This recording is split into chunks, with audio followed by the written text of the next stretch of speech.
they don't have a clear start or a clear end because they don't have a clear syllabus.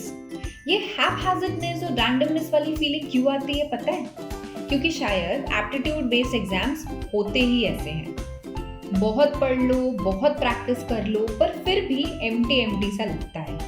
पर पता नहीं क्यों इस emptiness और रैंडमनेस के साथ और इस जर्नी के साथ कुछ अनोखा प्यार और इरिटेशन का रिश्ता बन गया है। मेरी आदत बन गई है to start with maths just because I feel कि वो एक ऐसा ट्रबलिंग बेबी है जिसे मेरी सबसे ज्यादा नीड है। मैथ्स ने मुझे शुरुआत में बहुत परेशान किया, बट मैंने भी रास्ता ढूंढ लिया।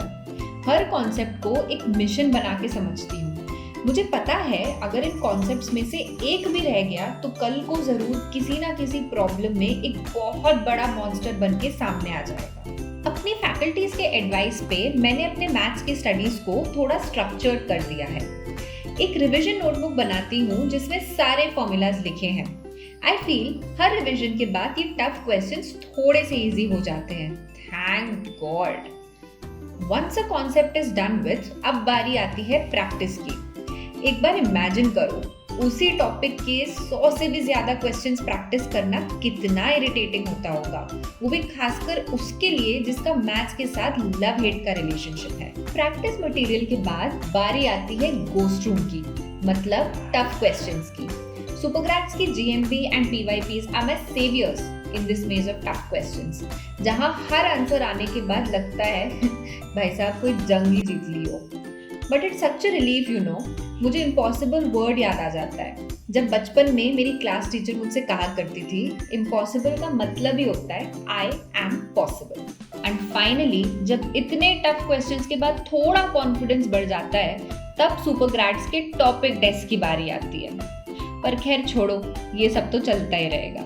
Logical reasoning journey is almost the same as that of quants.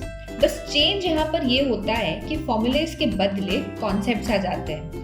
Venn diagrams, reasoning, calendars, relations, series and बहुत सारे logics in place of questions.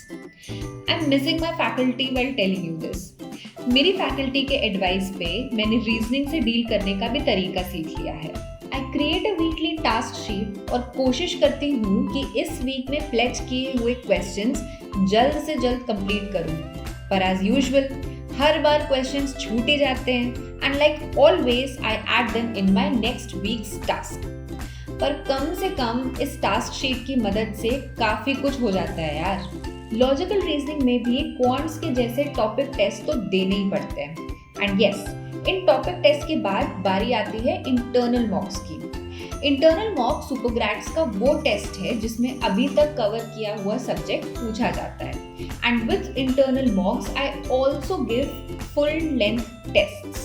चलो अब इंग्लिश के ऊपर बात करते हैं, my all time favourite. In fact I always felt कि मुझे मेरे स्कूल ने इतना गुड इन इंग्लिश बनाया है कि आई फील इंग्लिश मेरी फर्स्ट लैंग्वेज होनी चाहिए थी। वाह रे, यहाँ पर भी अपनी तारीफ चालू। बट खैर anyway, English also goes the same way as quants and LR. Weekly task sheet, revision and then tests. So basically this is how I study for IP MAT. कभी लगता है अच्छी पढ़ाई कर रही हूँ मैं, पर जब एग्जिट पोल्स के बाद वैसे मॉक स्कोर्स नहीं आते ना तो मन बैठ जाता है। लगता है IPM इतना अनप्रेडिक्टेबल क्यों है? But there is something that I have learned कि इस अनप्रेडिक्टेबिलिटी में ही एक चैलेंजिंग जर्नी छुपी है that keeps me upbeat every time.